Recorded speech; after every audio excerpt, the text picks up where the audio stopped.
Magandang araw po, welcome po sa aking channel, Lumdain TV. Patalasasan po, meron po ba kayong mga properties na napapabayaan or non-performing assets? Plano nyo ibenta, pero wala kayong oras sa pagbenta nito. Kung ito'y pagkakatiwala nyo po sa amin, tawag lang po kayo sa aking numero, usap po tayo, gawan ko po ng video for free. Yes, libre po, wala po kayong babayaran. Tutulungan pa namin kayong mabenta ang inyong property. Kami na po bala sa marketing, sa boosting or paid ads. Even sa tripping, hindi na po kayo mapapagod sa pag-entertain ng mga buyers. Kami na po bala sa lahat. Tawag lang po kayo. Nandito po tayo ngayon sa Lipa, Batangas kung saan meron po tayong bagong video presentation. Isang private farm resort na may lot area na 2.7 hectares. Ito po yung may overlooking view ng Taal Lake at Volcano. Napaganda po ng tanawin. Napakaliwalas, sariwang hangin, at malamig po ang klima dito. Isa po ang Lipa City sa coolest city in the Philippines. Ito po ay nasa mataas na lugar. Ang estimated elevation above sea level ay 810.4 feet. Ito pong bahay bakasyunan ay meron pong 8 bedrooms, 8 bathrooms, entertainment room, library o study room, may family room, then meron pong basement. Bali po, 3 palapag po ito kasama na ang basement. At lahat pong kagamitan o furnishings ay kasama po. Yan po yung swimming pool. Ito po ay well-maintained. Kaya wala po kayong ipapagawa dito.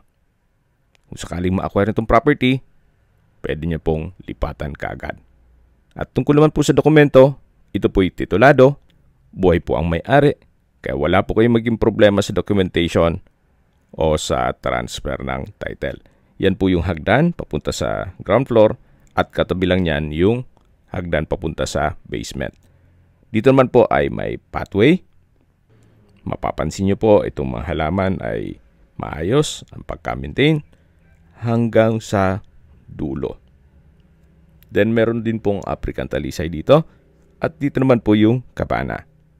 Ito po yung dulong parte ng swimming pool na kung saan may overlooking view din po yan. May 2 dolphin outdoor fountain at kahit po hindi nila ganong ginagamit tong swimming pool ay well-maintained pa rin. So yan po ang tanawin, pati po Tagaytay, matatanaw dito. At ibang parte ng Batangas. Actually, meron din po itong Mount Makulot view. So, napakaaliwalas po. Napaganda ng tanawin. So, mula naman po dito, lipat po tayo dito sa may kabana. Hanggang dito po ay may concrete pathway at maayos po ang landscape. Then, meron din pong mga solar lights. So, dito po sa baba ay parte pa yan ng 2.7 hectares. Ganun po kalawak itong property. At marami din pong mga fruit-bearing trees. Na yung iba po, si owner na ang nagtanim. May 100 makapuno trees, may 150 lansones, at 20 na mangga. At may iba pa pong mga fruit-bearing trees sa palibot ito. So ito po yung kabana na kung saan meron pong center table. Then mula po dito, matatanaw nyo naman yung kapaligiran. Then sa baba po may mga pathway din kung sakaling gusto nyo umikot. At mula po dito, matatanaw nyo ulit yung swimming pool at yung overlooking view. Napakaganda po, napakaaliwalas. Pasensya na po kayong paulit-ulit ako. Gawa ng mapapawaw po kayo dito sa property to. So, ito naman po yung shower area. Then, ito pong wall ay naka-brickstone design. Then, may mga customized aluminum glass window. At yan naman po yung balkonahe o terrace na naka-stainless na railing. So, itunghayin nyo po ulit. Itong poolside. Si owner na rin po ang nag-set up at nagdisenyo ng landscape. Hanggang dito po yung disenyo ng brickstone design na wall. Then, customize din po ang windows. May concrete pathways din po at meron pong metal railing hanggang dito sa may patio. Mapapansin nyo po, kada halaman ay maayos po ang pagka-trim. Napakalinis po. So, dito naman ay may dalawang steps papunta sa patio at tunghayin nyo po ulit itong side view nitong bahay na meron pong glass walls and windows. Then sa second floor ay may balkonahe. Ito po'y owner's built, kaya hindi po tinipid ni owner. Quality po ang pagkagawa.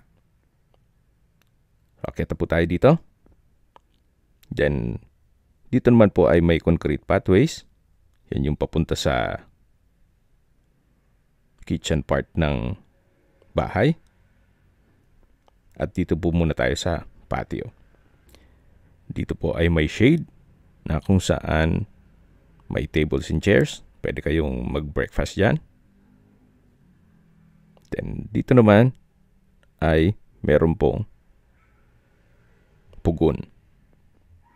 Yan po yung patio na kung saan maayos din po siya. Wala po kayong ipapagawa dyan. Okay, check po natin. So, dito naman po ay may kitchen countertop, stainless sink with faucet, then meron pong kitchen cabinet at storage ng kitchen utensils. Ito naman po yung pugon. Then, dito po ay may hagdan papunta naman dito sa lower part ng property. Dito po ay punong-puno rin ng fruit bearing tree sa side na to. May santol, may mangga, saging, at marami pa pong iba. So mula po dito sa may patio, lipat na po tayo dito sa kabilang parte ng bahay na kung saan matatanaw natin yung daan papuntang basement at yan po yung hagdan papunta sa kusina at dining area. Dito naman po ay may daan papunta sa mga garden plot.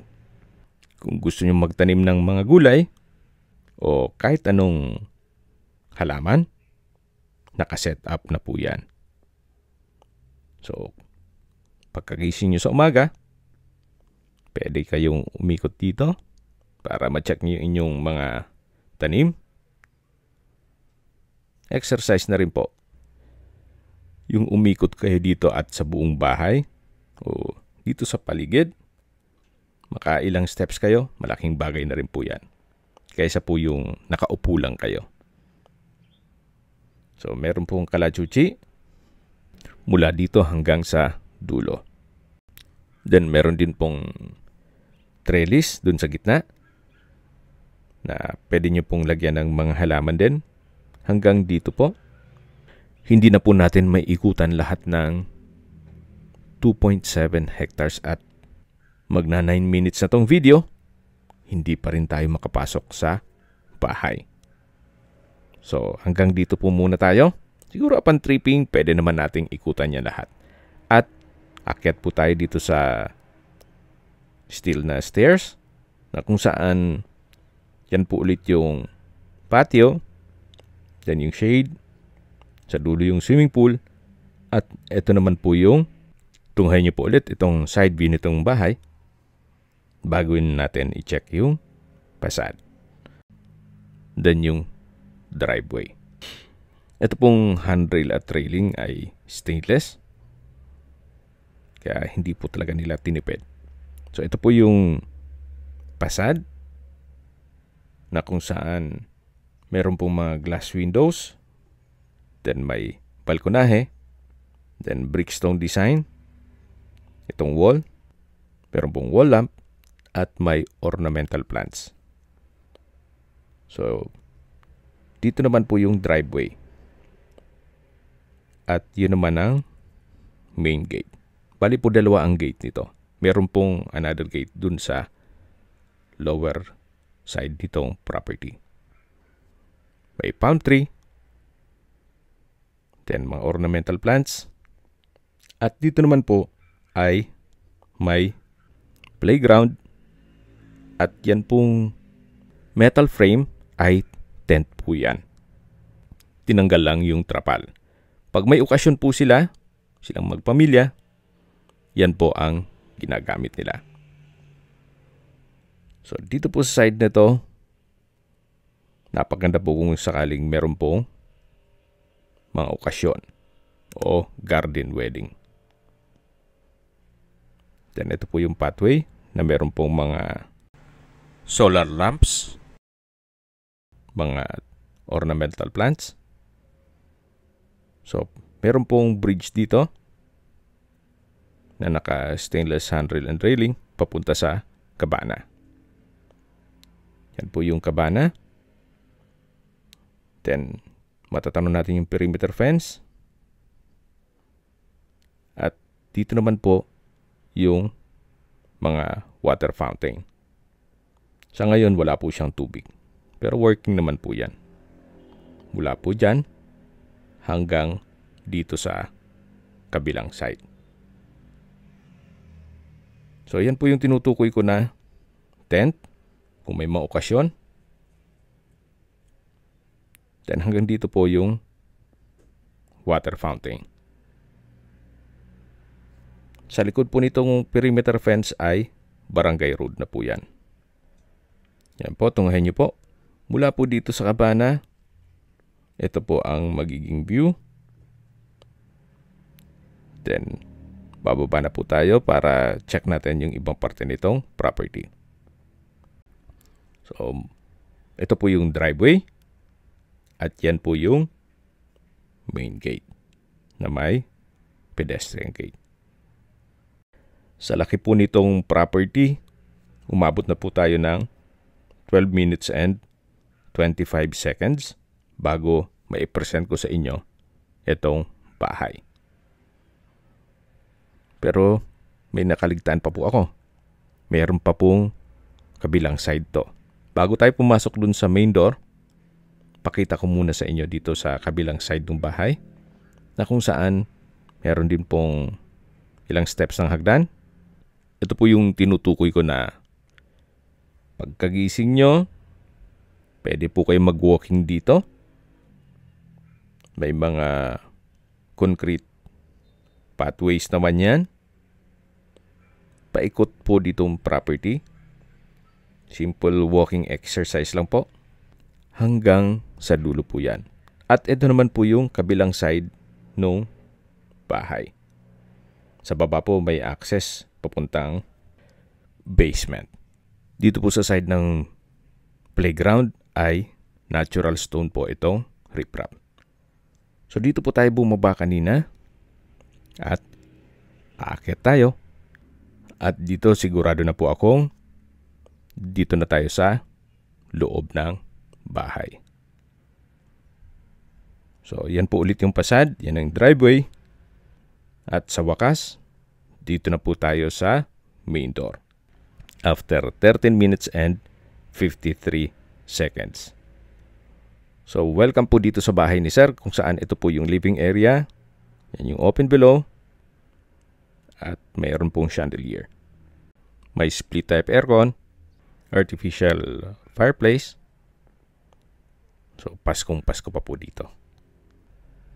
At premium tiles din po ang ginamit nila dito sa flooring. Bago tayo pumasok sa mga kwarto at sa kusina, pakita ko po muna sa inyo itong balkonahe na kung saan meron pong glass door. At mula po dito sa balkonahe, meron din pong overlooking view. May rattan set. Then center table, tile flooring. At tanaw po dito ang swimming pool na kung saan dito po tayo galing kanina nung unang parte ng video. Hindi po nakakasawang pagmasdan Napakaganda po, napakaliwalas. Very relaxing po itong ambience. Yan po yung hagdan at katabi lang yan yung hagdan papunta sa basement. So, para hindi po ma-confuse, dito po tayo dumaan kanina papunta naman sa patio. At balik na po tayo dito sa loob ng bahay. Yan po yung glass wall and door na wooden frame. At balik po ulit tayo dito sa living area o salas na kung saan matatanaw naman natin yung main door. Then itong grand piano po ay isasama na rin yan ni owner. At sa mga nakakaintindi naman po sa presyo ng grand piano, alam niyo naman kung magkano ang presyo niyan. So yan po yung main door kung saan dyan tayo pumasok kanina. At dito naman po sa side na to ay yung formal kitchen at dining area. Yan po yung dining area na may dining set. Solid wood po yan. Then may pantry, may chandelier, may pin lamps. At dito naman po yung access door. Then dito po yung breakfast table. Then may island, may drop lights. At sa dulo po yung formal kitchen na may kitchen countertop, modular kitchen cabinet and drawers. Then may refrigerator, may wine rack. Yan po ulit yung breakfast table. Then yung island at yung formal kitchen na may built-in oven, then microwave. Ito naman po yung storage ng kitchen utensils na meron pong modular kitchen cabinet and drawer. Then may glass window with blinds. So, lahat pong parte nitong bahay ay organized. Napaganda po ng floor plan. Yan po, tunghayin nyo po ulit. Meron po itong customized kitchen window. Then double stainless sink. At ito po yung tinutukoy ko na built-in na microwave at oven. Kung mahilig po kayo mag-bake, then meron pong glass walls. At mula po dyan, matatanaw nyo yung patio. So, dito po ay may glass door. At paglabas nyo po, matatanaw nyo yung shade, then yung patio. Yan po yung papunta sa mga garden plot. At yung way papunta sa harapan ng bahay. Dito naman po sa kabilang side ay yung papunta sa swimming pool. Na kung saan, naikutan natin kanina. So, balik po ulit tayo dito sa loob. Yan po yung glass door with wooden frame. Ito po yung formal kitchen na may breakfast nook at island. Then sa dulo yung storage ng kitchen utensils. At dito naman po yung dining area. At lipat na po tayo dito. So, matatanaw natin yung main door. Ito po yung hagdan. Mamaya po, akyat tayo dyan. Then, dito naman po yung living area o salas na naipresent ko na sa inyo. Yan po yung main door. At dito na po muna tayo sa powder room na kung saan ito yung naka-solid wood door. Check po natin. So, may urinal, may floating cabinet with hand wash basin and vanity mirror.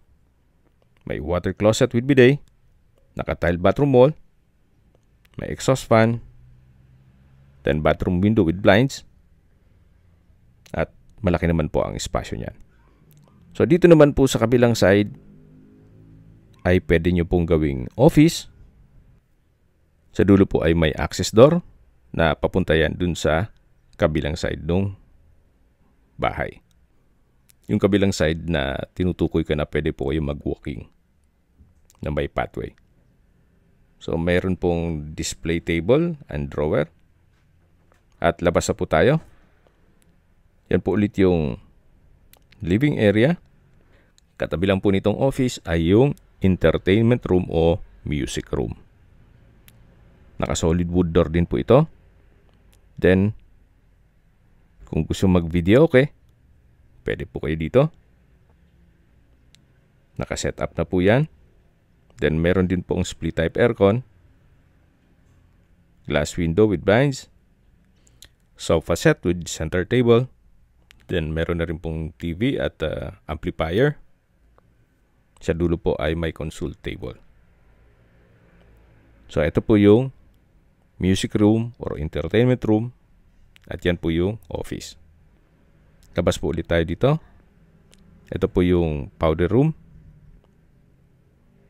At yan po ulit yung hagdan. Then sa dulo po yung glass door na papunta sa balkonahe. At dito naman po yung isang kwarto na kung saan pwede po itong maging guest room.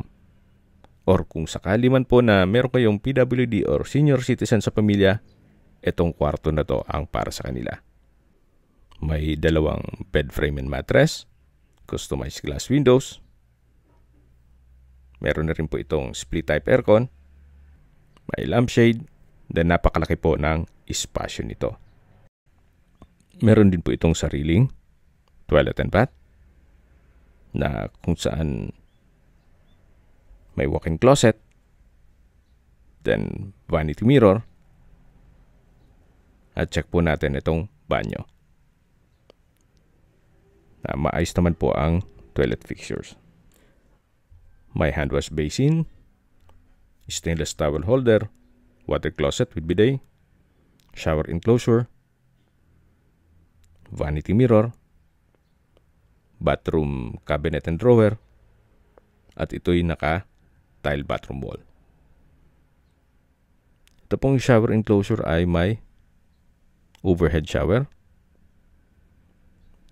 then glass rack. Maganda rin po itong disenyo ng tile bathroom wall. So yan po yung walk-in closet. At ito naman po yung bedroom. Labas po tayo. Paglabas po dito, yan na yung living area o salas. At matatanaw natin yung piano o grand piano, then yung main door, at ito na po yung hagdan na kung saan ito yung naka wooden staircase, wooden handrail at metal railing. Samahan niyo po ako, akyat po tayo.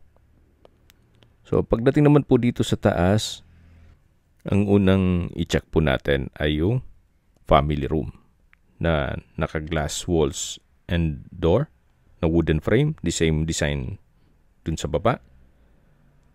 So ito po yung family area na meron din pong split type aircon, may TV, sofa set, center table, may rocking chair, exercise equipment, then meron pong sliding glass door na access papunta naman dito sa maliit na balkonahe na kung saan ito yung naka-stainless handrail and railing. At mula po dito, napaganda po din ang tanawin. Napakaaliwalas po ng kapaligiran. Kaya sarap pagmasdan. So, yan po yung swimming pool. Then sa dulo yung maliit na kabana. At balik na po tayo dito sa loob. Yan po yung glass walls and door. Then meron pong coffee set. At balik po ulit tayo dito sa family area. So may mga blinds po yan, itong glass wall. Ito po yung glass door with wooden frame. Ito naman po yung chandelier. Then may painting sa ceiling. At dito naman po yung open below. Then yung sala at yung main door. Lipat na po tayo dito sa unang kwarto. Dito sa second floor. So sa spasyo, sakto lang. Malaki na rin po siya. May bed frame and mattress, may study table, may split type aircon. Halos same design lang po dun sa isang kwarto. May walk-in closet. Sa dulo naman may vanity mirror, drawer and dresser. At dito naman po yung toilet and bath na may water closet with bidet, tissue holder, shower enclosure, stainless towel rack, bathroom countertop with hand wash basin and bathroom cabinet. Meron din pong vanity mirror. Ito po yung shower enclosure na may overhead shower. Then maganda rin po ang disenyo nitong tile bathroom wall. From floor to ceiling po yan. So ito po yung toilet and bath dito sa first bedroom na i-present ko sa inyo sa second floor. Yan po ulit yung walk-in closet, drawer and dresser, at ito yung mismong kwarto na meron pong customized glass window. At labas na po tayo. Ito po ulit yung hallway. Yan po yung family room na kung saan dyan tayo galing kanina. At ito pong hallway ay paikot po yan. Dito naman po yung bedroom. So, basing sa AI, the room where you put pillows and blankets is called a bedroom.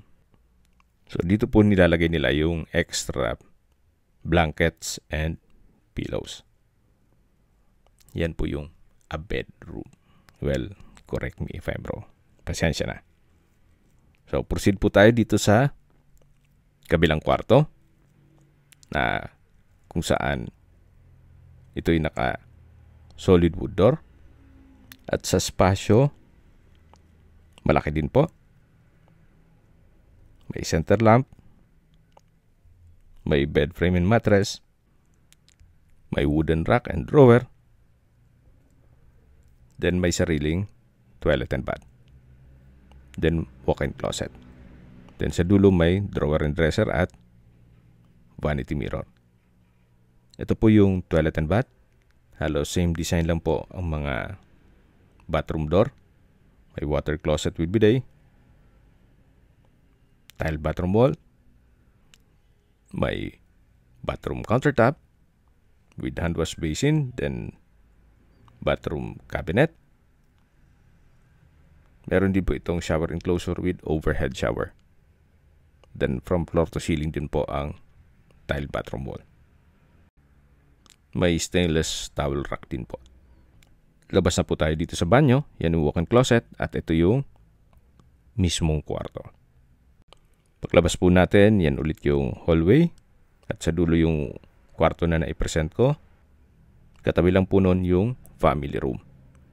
Dito naman po ay may another sliding glass door and wall na naka-wooden frame kung saan ito po yung library o study room na pwede nyo rin pong i-convert for another room kung malaking pamilya po kayo.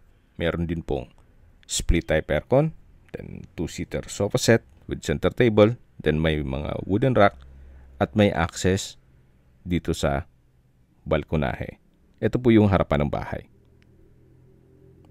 At mula po dito, matatanaw natin yung tent frame, then yung playground, then yung kabane sa gitna. Dito naman sa kabilang side ay yung garden plot na katabi lang nung patio. So, dito po yung balkonahe sa harapan ng bahay. Balik po ulit tayo dito sa loob. Yan po yung bookshelves, then study table. At dito naman sa kabila ay may bookshelves din po. Okay. Labas na po tayo dito sa study room o library. Yan po ulit yung open below. Then yung chandelier. At sa dulo yung family room. Yan po yung hagdan. At dito naman sa baba yung living area o salas. At lipat na po tayo dito sa master bedroom. So dito po ulit tayo sa hallway. At ito na po yung master bedroom na kung saan ito yung naka-solid wood door at sobrang laki po ng spasyo nito. Meron din pong TV, sofa set, center table. Then ito po yung bed frame and mattress na meron pong drawer at wooden rack. Then sa dulo po ay may customized glass window. May split type aircon. At dito naman po yung walk-in closet at toilet and bath. Dito po muna tayo sa walk-in closet. Kung sakali man na meron kayong mga collection na bags, may lagayan na kayo. May drawer and dresser na rin po. Pati po dito sa kabilang side. Then sa dulo po ay may glass window with blind. Ito naman po yung banyo na kung saan may bathtub, may couple bathroom countertop. Then yan po yung bathtub. Ito po yung naka-tile bathroom wall. Ito po yung tinutukoy ko na couple bathroom countertop with vanity mirror. Then bathroom cabinet. Sa dulo po yung water closet with bidet. Ito pong malaking glass window ay nag-serve as natural sunlight. At dito naman po yung shower enclosure na may overhead shower.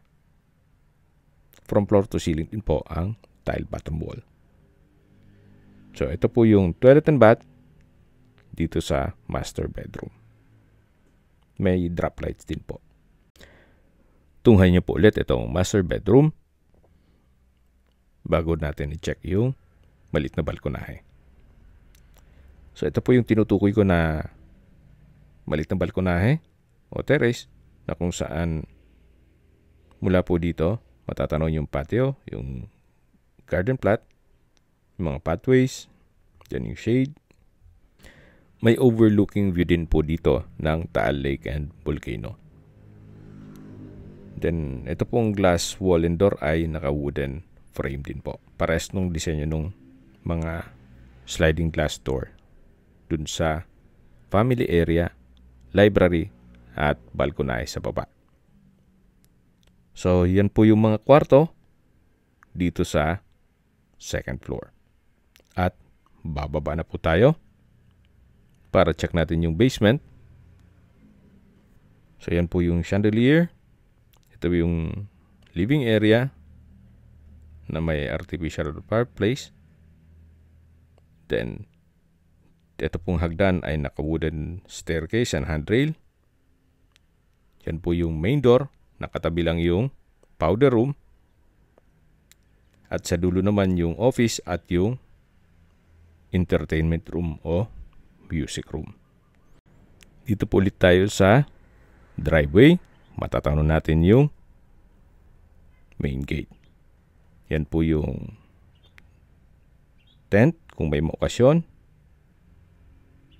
At dito naman po yung daan papunta sa patio. Galing na tayo dito kanina. Pero kailangan po natin dumaan dito para pakita ko sa inyo yung way naman papunta sa basement. May tatlong access po yung basement. Isa yung malapit sa swimming pool. Pangalawa po ito. At pangatlo yung dun sa kabilang side ng bahay. So ito po yung basement. Ginawa nilang stock room. At sa mga nag-skip po ng video, summarize ko lang po. Ito pong property ay nasa Lipa, Batangas. May total lot area po ito na 2.7 hectares, more or less. Ito pong bahay ay may floor area na 700 square meters, more or less. Meron po itong 8 bedrooms, 8 bathrooms, entertainment room, family room, library or study room, fully furnished, may swimming pool, at punong-puno po ng fruit-bearing trees. Ang kagandahan pa po dito, meron po itong overlooking view ng Mount Makulot at Taal Lake and Volcano. So ito po yung tinutukoy ko na pangalawang daan papunta dito sa basement. Meron pong billiard table na pwede ninyong i-consider as game room din to. Then sa dulo ay may sofa set. At dito naman po sa kabilang side ay yung bar counter. So, sa dulo ay meron pong wine rack. Then may high chair. Then meron din pong countertop. At modular cabinet. Actually, parang man cave po ito. Iwan ng kompleto rin po. May banyo at may kwarto. So, mula po dito sa bar counter, yan po yung billiard table. Siyempre, kasama na rin po yan. Dito naman po yung pump room ng swimming pool. So, na-maximize nila yung space. Dito naman po sa kabilang side ay yung toilet and bath na kung saan meron pong bathroom countertop. Malaki na ang espasyo. Naka-tile bathroom wall. Meron pong water closet with bidet. From floor to ceiling po ang tile bathroom wall. Then may tissue holder. At dito naman po yung bathroom countertop na may bathroom cabinet at bathroom window. Dito naman po sa kabilang side ay yung shower enclosure na may overhead shower. At naka-tile bathroom wall din po ito. Ito naman po yung kwarto na kumpleto rin ang kagamitan at may split type aircon na rin. May urinal na rin po. Ito pong basement ay bale, bukod po pala yung access nung stock room dito sa man cave. Actually, pwede po itong gawing guest room.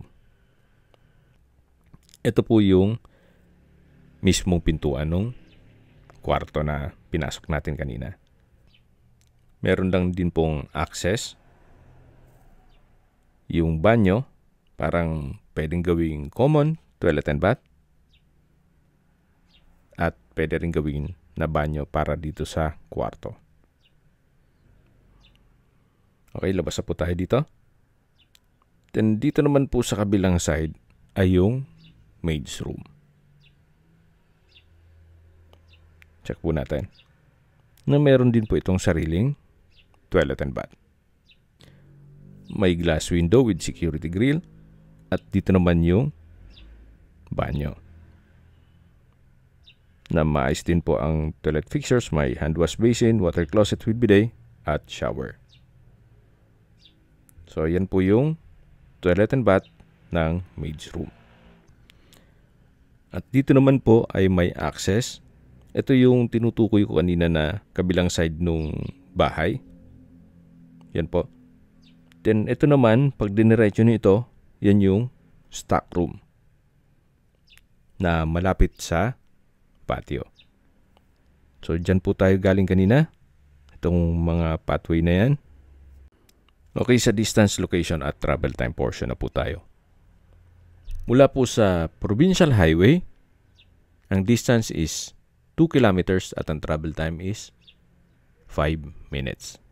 Mula naman po sa Metro San Jose Medical Center o Hospital, ang distance is 6.4 kilometers at ang travel time is 13 minutes. Yan po yung lagi kong binabanggit sa inyo na dapat nyo i-consider sa paghahanap ng property, yung meron pong malapit na hospital. Hindi ko naman po sinasabing sakitin kayo. Yan naman po for emergency purpose lang naman. Mula naman po sa Robinsons Mall, Lipa at De La Salle, University Lipa Campus at Mary Mediatrix Medical Center. Ang distance is 11 kilometers at ang travel time is 27 minutes. Mula naman po sa Jollibee Tambo exit, dyan po tayo mag-exit kung sakaling mag-tripping kayo mula Manila sa Tambo exit. Ang distance is 9.1 kilometers at ang travel time is 23 minutes. Mula naman po sa Manila o sa airport, ang distance is 82 kilometers at ang travel time is 1 hour and 41 minutes. Okay, sa presyo na po tayo. Binibenta po ito ni owner sa halagang 110 million pesos. Kung may mga katanungan po kayo, tawag lang po kayo sa aking numero. At sa mga kababayan naman natin na sa ibang bansa, meron po akong Telegram. Sa mga iPhone user naman, may iMessage. Meron din pong Imo, Skype, Viber at WhatsApp. Same number lang po. 0917-316-3399. Sa mga nagtatanong naman po ng aming Facebook, meron po kaming Facebook page na Nov9TV at Facebook Real Video. Meron din pong TikTok at Instagram. May ibang YouTube channel po kami na The Nov9TV channel, Nov9TV Listings, Nov9TV On The Spot, Nov9TV Updates, at meron po tayong bagong YouTube channel na Nov9TV House Rentals. Diyan naman po, i-feature ko dyan yung mga for rent na properties. Tawag lang po kayo sa aking numero para gawan natin ng video presentation. Sana po naibigyan nyo ang video presentation. Paki-like and subscribe na lang po sa aking channel para ma-update din po kayo sa aking future listings. Kung sakali po hanap nyo mas malaking sukat na lupa, meron din po kami ibang listings na pwede nyong pagpilian. Huwag po kayo mag-atubiling tumawag sa amin, then let us know your budget para malaman namin kung anong property pwede naming ilok sa inyo. Sa lahat pong viewers, subscriber at nagtiwala po sa amin, salamat po sa suporta. Ingat po kayo lagi at yung pamilya. Maraming salamat po.